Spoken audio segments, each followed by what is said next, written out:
जय हिंद दोस्तों, मैं हूं आशीष और आप सबको इंडिया में जान पर स्वागत है।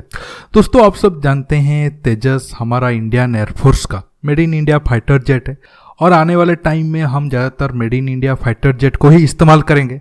इसलिए तेजस प्रोग्राम का सक्सेसफुल होना भारत के लिए बेहद ज़रूरी है और भारत अब सही कदम पर बढ़ रहा है। लेकिन दोस्तों, तेजस पर एक बात को लेकर ज़्यादा क्रिटिसाइज किया जाता है। भारत क्यों इतने साल हो गया है ये प्रोजेक्ट को और अब तक इतने कम नंबर पर तेजस जेट को इस्तेमाल कर रहा है? क्यों तेजस जेट का प्रोडक्शन रेट काफ़ी कम है? और दोस्तों, देखा जाए तो ये एक तरह से सही सवाल है, क्योंकि 2006 के करीब तेजस को लेकर पहला डील हुआ था। लेकिन आज 14-15 साल हो गया है, हमारे पास अब 30 के ऊपर भी तेजस जेट नहीं है। मतलब हर साल हमारा प्रोडक्शन रेट 2 भी नहीं है। अगर हम इतना कम तेजस जेट बनाएंगे या फिर बना रहे थे, तो फिर हम कैसे देश में ज़्यादा स्वदेशी फाइटर जेट बनाकर हमारे एयरफोर्स को मजबूत करने के लिए सोच सकते हैं? आज दोस्तों, इसी टॉपिक पर आपको एक बहुत छोटा सा अपडेट देने वाला हूं। जानने के लिए आप आखिर तक के वीडियो को देखते रहिए और ज़्यादा से ज़्यादा लाइक शेयर करना बिल्कुल मत भूलिए। दोस्तों, अब आपके मन में बड़ा सवाल ये आ रहा होगा, अगर हम खुद के लिए ज़्यादा नंबर पर तेजस फाइटर जेट को नहीं बना पा रहे हैं, तो फिर हम दूसरे देशों को इसे क्या बेचेंगे? अगर कोई देश आगे जाकर ये फाइटर एयरक्राफ्ट के लिए इंटरेस्ट शो भी करता है, तो क्या हमारे पास प्रोडक्शन फैसिलिटी है जो ज़्यादा नंबर पर तेजस फाइटर जेट को बना पाए, ताकि हम खुद भी इस्तेमाल करें और दूसरों देशों की बेचें? और ये बड़ा वैलिड सवाल है और हमारी गवर्नमेंट को इसके ऊपर और तेज़ी से सोचना चाहिए। आज अगर तेजस ज़्यादा नंबर पर नहीं बना है, इसके लिए दोस्तों कई सारे फैक्टर जिम्मेदार है। मैं आपको एक एक करके सारे पॉइंट बताता हूँ। देखिए, 1983 में इस प्रोजेक्ट का पहले शुरुआत हुई थी। प्लान था 1994 तक पहला प्रोटोटाइप बन जाएगा और फास्ट फ्लाइट टेस्ट होगा, लेकिन ये होते होते 2001 हो गया। इसके बाद 2006 में 40 तेजस का ऑर्डर दिया गया था। प्लान ये था 20 इनिशियल ऑपरेशनल क्लियरेंस वाले होंगे और आखिर 20 फाइनल ऑपरेशनल क्लियरेंस वाले होंगे। तब डील के मुताबिक जो आईओसी वर्जन वाले थे वो 2010 तक रेडी होने वाले थे और जो एफओसी मतलब फाइनल ऑपरेशनल क्लियरेंस वाले वर्जन थे वो 2012 तक रेडी होने वाले थे। लेकिन रियल में आईओसी वर्जन 2014 में रेडी हुआ और एफओसी वर्जन 2019 में। मतलब आप सोचिए कितना लेट हो गया। जो 2010 में होना था वो 2014 में हुआ, जो 2012 में होना था वो 2019 में हुआ। बताया जाता है कि हाल ये प्रोजेक्ट में इसलिए लेट हुआ क्योंकि इंडियन एयरफोर्स की तरफ से ज़्यादा ऑर्डर नहीं दिया गया।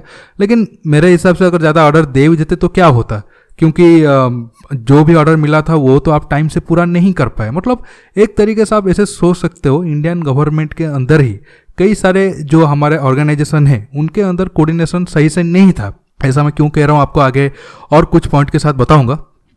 दोस्तों, जब से तेजस प्रोजेक्ट शुरू हुआ तब से तो एयरफोर्स को ज़्यादा नंबर पर फाइटर जेट चाहिए था, लेकिन हमारे सिस्टम में कुछ लोग थे जो ये प्रोजेक्ट को लेकर खुश नहीं थे, क्योंकि वो लोग चाहते थे भारत हमेशा दूसरे देशों से फाइटर जेट खरीदे, कभी खुद अपने देश में फाइटर जेट ना बनाए, ताकि उन्हें विदेश से पैसा या फिर किकबैक मिलता रहे। इस वजह से देश के अंदर ही कुछ ब्यूरोक्रेट या फिर सरकारी बाबू ये प्रोजेक्ट को लेट करने में अपना बड़ा योगदान निभाया।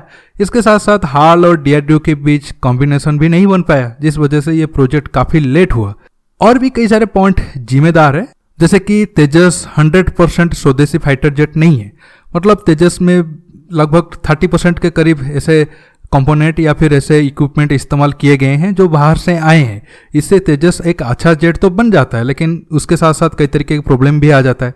जैसे तेजस का इंजन अमेरिका से है, राडार और बीवीआर वेपन इजराइल से है, इजेक्शन सीट ब्रिटेन से है, एवियोनिक्स इजराइल, फ्रांस और रशिया, इंडिया वगैरह वगैरह से है। इसके साथ साथ दोस्तों, इतने सारे देशों से कंपोनेंट आने से कभी कभी अगर एक कंपोनेंट नहीं आ पाया टाइम पे, अगर वहाँ कुछ प्रॉब्लम हुआ तो फिर वो जेट 100% नहीं बन पाएगा। इस वजह से भी लेट हुआ है काफ़ी बार। जैसे कि और एक एग्जाम्पल देता हूँ, आप अच्छे से समझ जाओगे। हाल ने 17 से 24 के करीब इंजन 2005 से 2008 तक ऑर्डर कर दिए थे, लेकिन ये इंजन भारत आने के बाद कई सालों तक हाल की वायर हाउस में पड़ता रहा, क्योंकि बाकी कंपोनेंट टाइम से नहीं आ पाया या फिर हाल कन्फ्यूजन में था। इसके साथ साथ तब हमारा प्रोडक्शन कैपेसिटी भी उतना ज़्यादा नंबर पर नहीं था। इस वजह से ये इंजन कई सालों तक ऐसे ही पड़ते रहे। और दोस्तों, इससे इंजन को मेंटेन रखने के लिए काफ़ी पैसा भी खर्चा होता है। इसके साथ साथ उनका वारंटी पीरियड पर भी असर पड़ता है, क्योंकि जब से अमेरिका जिस डेट से अमेरिका भारत को इंजन दिया होगा तब से वारंटी पीरियड शुरू हो जाएगा। अगर वो इंजन फाइटर जेट में ना लगकर अगर वायर हाउस में पड़ता रहेगा, इसके लिए अमेरिका तो जिम्मेदार नहीं होगा। हाल ने दोस्तों कभी प्रॉपर प्लान नहीं किया कैसे और कब हमें कंपोनेंट की ज़रूरत है, तो कब अगर हम ऑर्डर करेंगे तो हमें कोई डिले नहीं होगा। इस वजह से भी लेट हुआ। हालांकि कुछ दोस्त सवाल उठाते हैं इंडियन एयरफोर्स के ऊपर भी कि इंडियन एयरफोर्स तेजस जेट को लेकर खुश नहीं है, ज़्यादा ऑर्डर नहीं दिया, इस वजह से ज़्यादा नंबर पर डील नहीं हो पाया। लेकिन देखिए दोस्तों, मेरे हिसाब से इंडियन एयरफोर्स का कोई गलती नहीं है। आप देखो, पहले ऑर्डर का जो तेजस जेट थे वो अब तक 100% इंडियन एयरफोर्स को नहीं मिला है। तो फिर आप सोचिए, इंडियन एयरफोर्स अब प्रेजेंट टाइम में स्क्वाड्रन की कमी में चल रहा है। 2025 तक सारे MiG-21 रिटायर्ड हो जाएंगे। ऐसे में अगर आप खुद पहले ऑर्डर कंप्लीट नहीं करते हो तो फिर इंडियन एयरफोर्स कैसे इंटरेस्ट शो करेगा। अगर कोई गलती है तो मैं ज़्यादा नंबर पर मानता हूँ हमारा ब्यूरोक्रेट, हमारा सिस्टम, हाल और DRDO के बीच कोऑर्डिनेशन की कमी, ये सब ज़्यादा नंबर पर कमी है। इसके साथ हमारा ज़्यादा प्रोडक्शन लाइन ही नहीं था जिससे हम हर साल ज़्यादा नंबर पर तेजस जेट को बना पाए।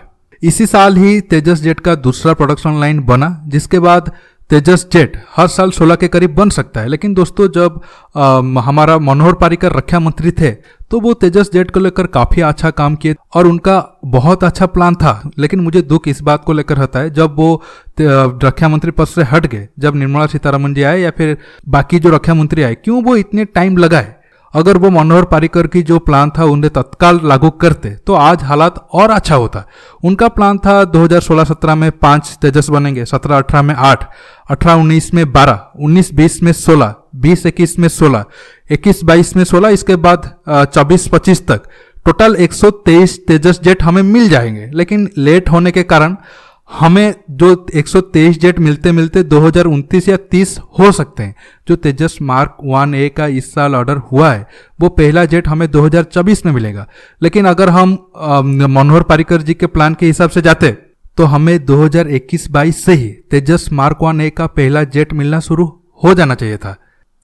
दोस्तों, मेरा मानना यह है, भारत को बहुत जल्द और एक प्रोडक्शन लाइन खोलना चाहिए। कम से कम 24-25 एयरक्राफ्ट तो पर साल बनना चाहिए। अगर हम 16 के करीब फाइटर जेट हर साल बनाएंगे तो फिर इंडियन एयरफोर्स को कितना फाइटर जेट मिलेगा, और अगर हमें कोई बाहर से डील मिलता है तो फिर हम उन्हें कितना हर साल बनाकर दे पाएंगे। इसके साथ साथ 2023 में तेजस मार्क 2 का फ्लाइट टेस्ट होगा। तेजस मार्क 2 भी 200 के करीब इंडियन एयरफोर्स इस्तेमाल करेगा। इसलिए भारत को प्रोडक्शन रेट को बढ़ाना होगा। इतने कम प्रोडक्शन रेट के कारण ना हम इंडियन एयरफोर्स की डिमांड को फुलफिल कर पाएंगे, अगर कोई देश इस जेट को खरीदने की इंटरेस्ट भी दिखाता है, ना हम उसे टाइम से दे पाएंगे। इसलिए भारत सरकार को अब सीरियसली काम करना चाहिए।